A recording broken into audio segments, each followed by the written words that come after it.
il est important de baisser son taux de cholestérol afin d'éviter de s'exposer au risque accru des maladies cardiovasculaires.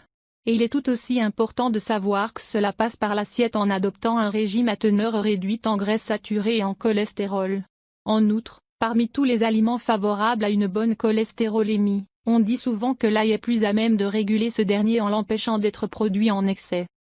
Cependant, il est sans doute plus judicieux de nuancer l'étendue de sa contribution sur la régulation du cholestérol comme expliqué dans Le Figaro. En France, une personne sur 4 souffre d'hypercholestérolémie.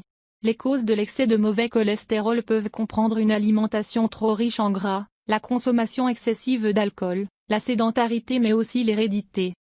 L'ail demeure un aliment très intéressant grâce à ses bienfaits antimicrobiens, anti-inflammatoires et antioxydants.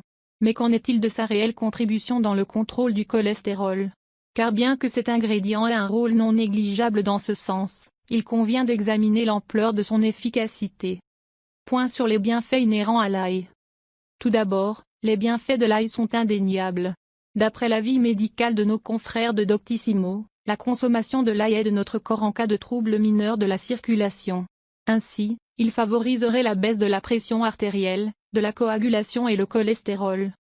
Du côté de ses propriétés, l'ail est capable de contrer un certain nombre de germes cutanés infectieux ainsi que des parasites.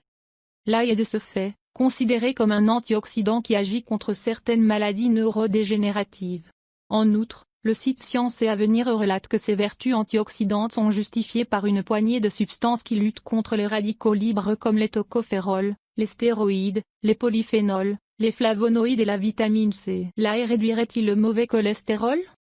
Le mauvais cholestérol ne peut être évincé par un simple régime à l'ail selon Le Figaro qui fait référence à une étude publiée dans une revue savante, Archive of Internal Medicine de l'Université de Stanford et qui remet en question cette croyance. Cela ne fonctionne tout simplement pas. Il n'y a pas de raccourci. Vous atteignez une bonne santé en mangeant des aliments sains. Il n'y a pas de pilule ou d'herbe que vous pouvez prendre pour contrer un régime malsain, assure Christopher Gardner, professeur adjoint de médecine au Stanford Prevention Research Center. L'étude a accueilli près de 200 volontaires âgés entre 30 et 65 ans dont la concentration de mauvais cholestérol était modérément élevée. Au cours de cet essai clinique, certains adhérents ont reçu de l'ail cru réduit en poudre et d'autres ont reçu une des concoctions qu'on trouve dans le commerce, la garciline ou le Kyolic 100.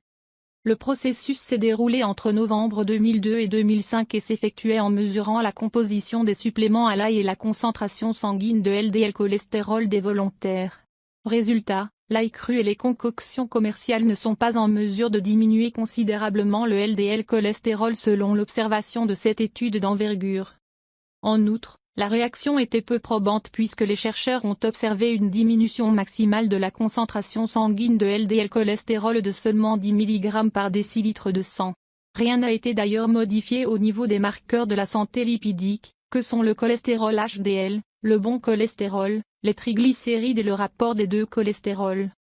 De plus, bien que certaines études aient pu démontrer l'effet de l'ail sur les lipides et les lipoprotéines sériques, plusieurs analyses croisées ont pu révéler que l'administration quotidienne d'ail ne semble réduire le cholestérol total et LDL que de 4 à 6%, ce qui serait insuffisant pour prévenir les maladies cardiovasculaires.